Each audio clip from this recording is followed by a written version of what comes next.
जय हिंद दोस्तों, मैं अमित शर्मा जूरिस कंसिलियम में आपका स्वागत करता हूं। आज से भी ग्रेड ए में हमारा टॉपिक है पार्ट 3 और पार्ट 4 ऑफ इंडियन कॉन्स्टिट्यूशन। तो चलिए शुरू करते हैं।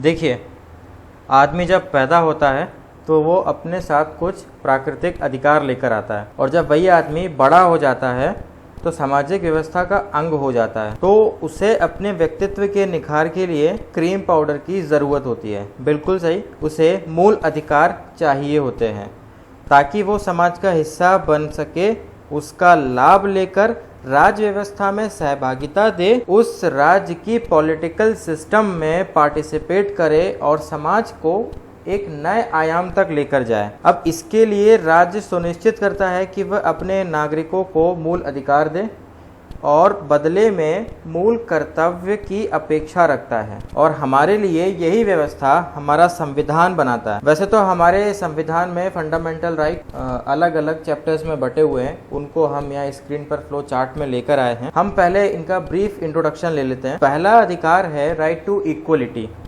Article 14 to 18। फिर आता है right to freedom, article 19 to 22। फिर आता है राइट अगेंस्ट एक्सप्लॉयटेशन, जो कि आर्टिकल 23 और 24 में है। फिर आता है right to freedom of religion, 25 to 28। Cultural and educational right, 29 to 30। Right to constitutional remedy, जो कि सबसे इम्पोर्टेंट राइट है, वो हमें मिलता है आर्टिकल 32 में। अब देखिए, हमें ये मूल अधिकार कौन दे रहा है? तो हमारे लिए ये मूल अधिकार हमारा राज्य सुनिश्चित करता है। तो फिर पहले समझते हैं कि राज्य क्या है। अब इसका जवाब मिलता है हमारे संविधान के अनुच्छेद 12 में। वो कहता है स्टेट इंक्लूड्स, यानी राज्य के अंतर्गत government and parliament of India, यानी सरकार और भारत की संसद। फिर कहता है government and legislature of each state, सरकार और प्रत्येक राज्य की विधायिकाएं। फिर कहता है कि all local and other authorities with in the territory of India, यानी कि अन्य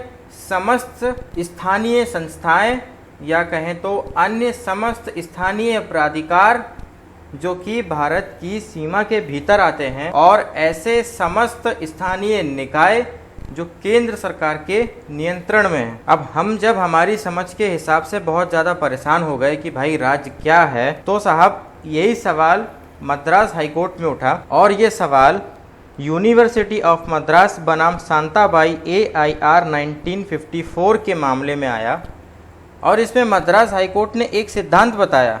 वो सिद्धांत था restrictive interpretation of principle of ejusdem generis. अब सुप्रीम कोर्ट ने उज्जमबाई बनाम उत्तर प्रदेश राज्य में इस सिद्धांत को खारिज कर दिया और कहा कि अनुच्छेद 12 के अंतर्गत राज्य के समस्त प्राधिकार और ऐसे समस्त प्राधिकार मौजूद हैं जो केंद्र के नियंत्रण में हैं, क्योंकि वह अपने कानून स्वयं बना सकते हैं, वो अपने कानून बनाने में सक्षम हैं, और इसलिए रेस्ट्रिक्टिव इंटरप्रिटेशन का सिद्धांत अथॉरिटीज़ पर लगाना उचित नहीं होगा। चलिए अब अनुच्छेद 13 देखते हैं। अनुच्छेद 13 कहता है लॉ इनकंसिस्टेंट विथ और इन डेरोगेशन ऑफ फंडामेंटल राइट्स। तो आर्टिकल 13 का क्लॉज 1 रेट्रोस्पेक्टिव ऑपरेशंस, यानी भूतलक्षी प्रभाव होने से इनकार करता है। अब इसका मतलब क्या है? तो ये कहता है कि संविधान बनने से पहले ऐसे जो भी कानून थे जो भारतीय संविधान के फंडामेंटल राइट को चुनौती देंगे, उन्हें भंग करेंगे, ऐसे समस्त कानून उसी दिनांक को समाप्त अपने आप माने जाएंगे जब भारतीय संविधान लागू हुआ था।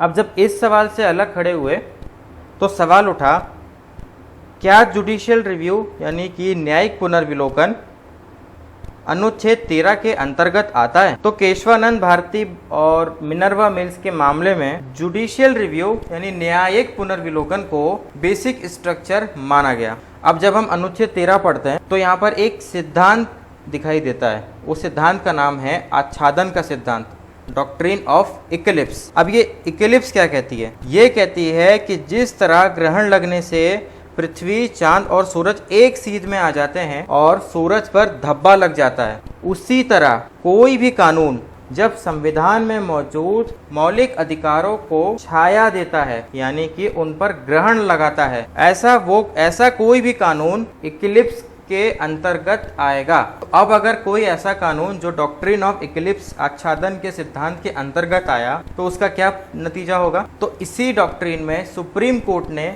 फिर केशवानंद भारती और मिनर्वा मिल्स के मामले में वहीं बताया था कि अगर कोई प्रिंसिपल, अगर कोई लॉ डॉक्ट्रिन ऑफ इक्लिप्स के अंतर्गत आता है तो वो भी वॉइड एब इनिशियो शून्य हो जाएगा। तो अनुच्छेद 14 देखते हैं। अनुच्छेद 14 कहता है इक्वलिटी बिफोर लॉ।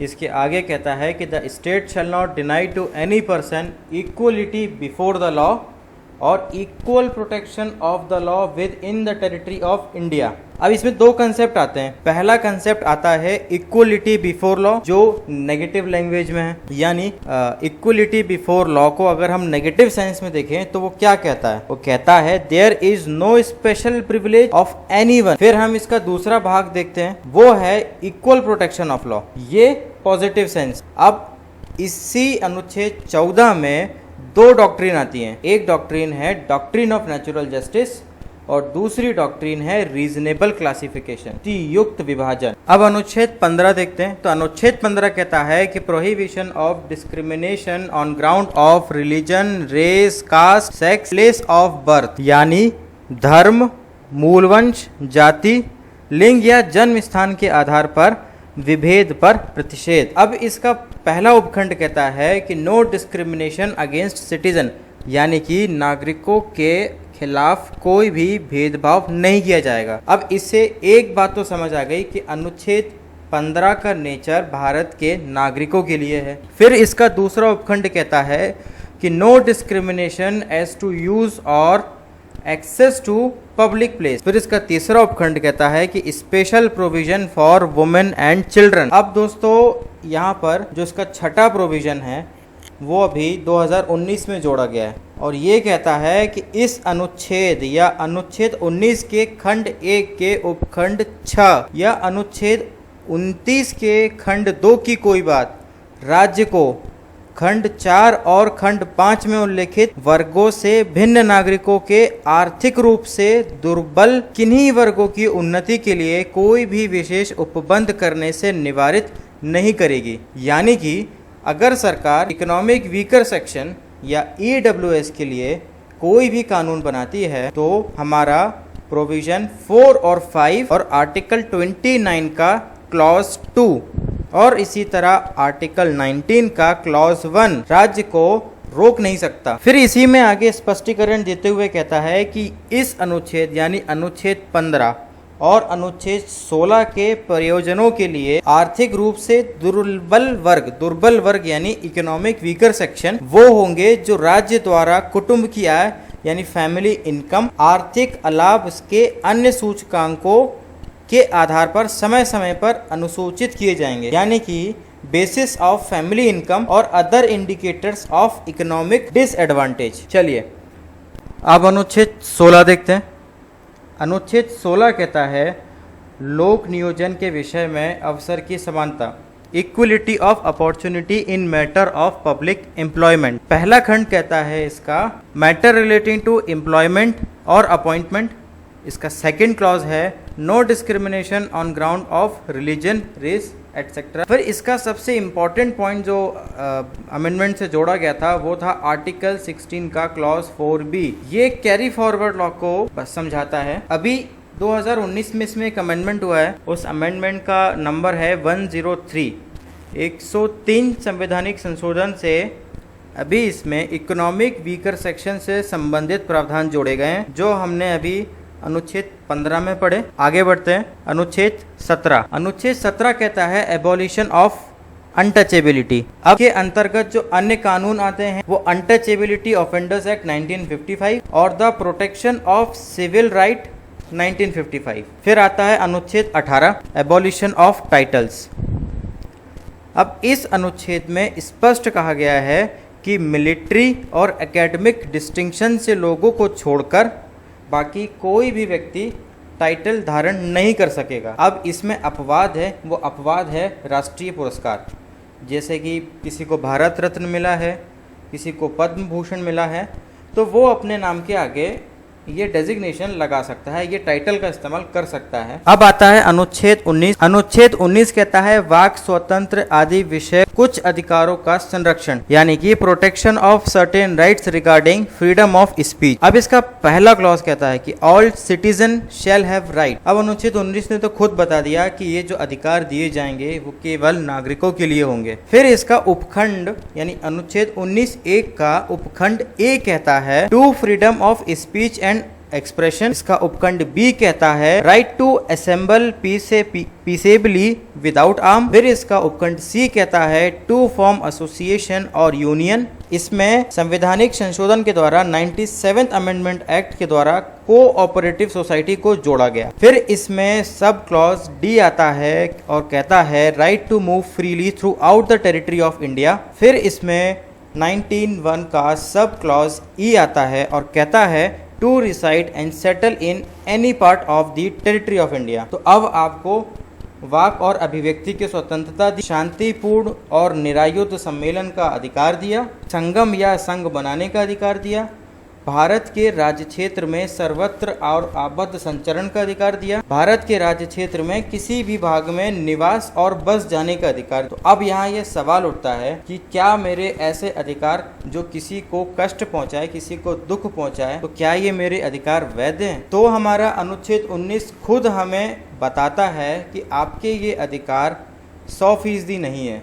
आपके इन अधिकारों को वहाँ रोका जा सकता है जब आप किसी के दूसरे अधिकारों पर अतिक्रमण करें, यानी कि आर्टिकल 19 पुट रेस्ट्रिक्शंस इटसेल्फ। और ये रेस्ट्रिक्शंस कहाँ दिए हुए हैं? 19 के क्लॉज 2 में, 19 की क्लॉज 3, 4 और 5 में। अनुच्छेद 19 का उपखंड 2 कहता है, अनुच्छेद 19 का खंड 2 कहता है जो अधिकार हमें वाक और अभिव्यक्ति की स्वतंत्रता मिली थी वहाँ पर हमारे लिए निर्बंधन लगाता है और कहता है कि ऐसा कोई भी प्रयोग जो भारत की प्रभुता, अखंडता, राज्य की सुरक्षा या विदेशी राज्यों के साथ मैत्रीपूर्ण संबंधों, लोक स्वास्थ्य, लोक व्यवस्था, शिष्टाचार और सदाचार के हितों को प्रभावित करेगा, वहाँ पर ऐसे अधिकार को रोक दिया जाएगा। फिर हमारा 19 का क्लॉज 3 कहता है कि ऐसी कोई भी बात उस उपखंड द्वारा दिए गए अधिकार के प्रयोग पर